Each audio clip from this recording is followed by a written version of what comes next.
बिस्मिल्लाहिर्रहमानिर्रहीम। अब हम बात करेंगे सेल्फ चेक 7.6 की कि when dissolve in water glucose and fructose exist in equilibrium. जब आप फ्रक्टोज को वाटर में डिज़ोल्व करोगे तो ग्लूकोज और फ्रक्टोज इस तरह इक्विलिब्रियम में आ जाते हैं। An analyst prepared a 0.25 molar fructose solution. अब एक एनालिस्ट ने क्या किया है, 0.25 मोलर फ्रक्टोज सोल्यूशन प्रिपेयर किया है रूम टेम्परेचर पे। At equilibrium, he found that its concentration is decreased by 0.038 molar. उसने ऑब्ज़र्व ये किया कि उसमें जब आपके पास इक्विलिब्रियम अचीव हुआ तो जो कॉन्सेंट्रेशन थी फ्रक्टोज की वो 0.038 मोलर जो है कम हो गई। इतना फ्रक्टोज कम हो गया, यानी कि ये कम क्यों हुआ, क्योंकि इतना ग्लूकोज बना। Calculate Kc for the reaction. हमने इक्वेशन रिएक्शन लिखा कि फ्रक्टोज और ग्लूकोज इक्विलिब्रियम पे हैं। जब भी हम रिएक्शन स्टार्ट करते हैं तो हम कहते हैं कि ए मोल्स हैं या बी मोल्स हैं और प्रोडक्ट आपका इनिशियली ज़ीरो होता है। इक्विलिब्रियम पे इसके एक्स मोल्स बनते हैं तो फिर ये ए माइनस एक्स हो गया।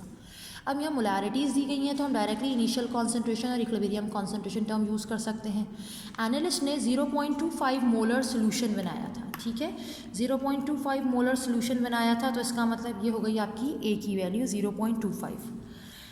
0.038 मोलर कॉन्सेंट्रेशन कम हो गई, यानी कि ये वो अमाउंट था जो ग्लूकोज बना या जितना फ्रक्टोज कन्वर्ट हुआ, तो ये एक्स की वैल्यू आ गई, ठीक है।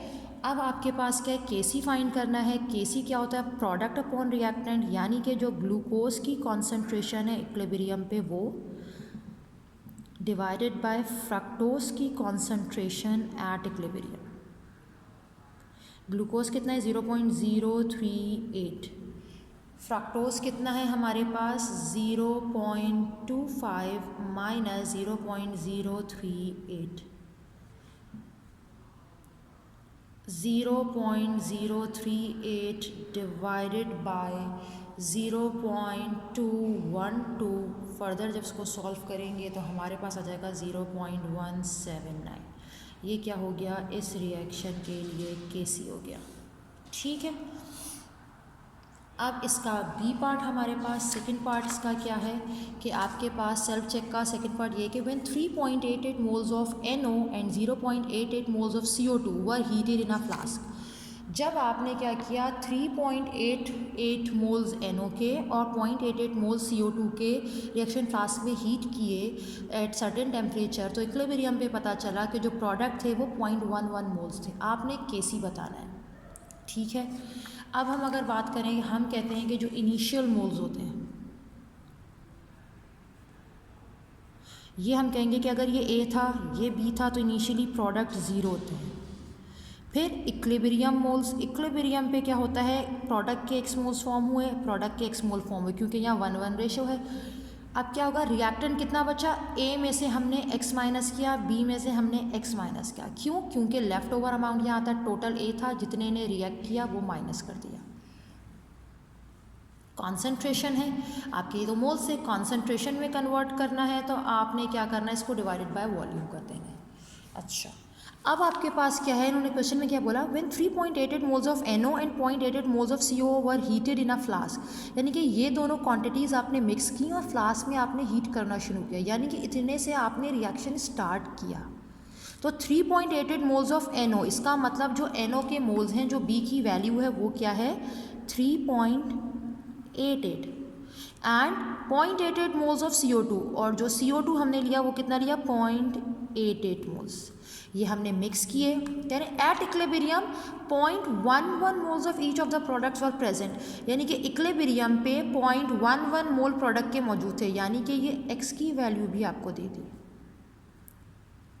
सभी कुछ दे दिया। अब मैं चाहूँ तो यहाँ a की जगह a की वैल्यू, x की जगह x की वैल्यू, b की जगह b की और x की जगह x की वैल्यू रखी जा सकती है यहाँ पे, ठीक है। अब हमने यहाँ लिखा 0.88 माइनस 0.11, 3.88 माइनस 0.11, 0.11 और 0.11। कॉन्सेंट्रेशन थी ना तो divided by volume, divided by volume, divided by volume, divided by volume, ठीक है। अब ये क्या हो जाएगा आपके पास, इसको हम सॉल्व करेंगे, ये हो जाएगा 0.77 डिवाइडेड बाय वॉल्यूम, ये हो जाएगा 3.77 divided by volume, 0.11 divided by volume, 0.11 divided by volume. Now KC expression, KC क्या होता है आपके पास, product upon reactant. Product CONO2 CO2 और NO। आपने यहाँ वैल्यूज़ प्लेस की। CO की वैल्यू इक्विलिब्रियम पे कितनी है 0.11 डिवाइडेड बाई V। NO2 कितना है 0.11 डिवाइडेड बाई V।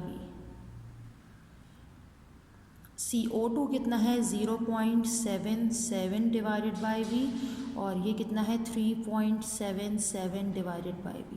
V से ये सारे V cancel. 0.11 into 0.11 divided by 0.77 into 3.77।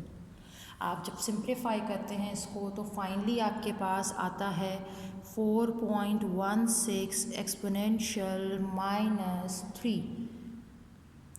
ये आ गया केसी। इस वक्त केसी का कोई यूनिट नहीं होगा। क्यों? क्योंकि रिएक्टेंट और प्रोडक्ट साइड के मोल्स बराबर हैं, सारे यूनिट्स कैंसिल हो जाएंगे।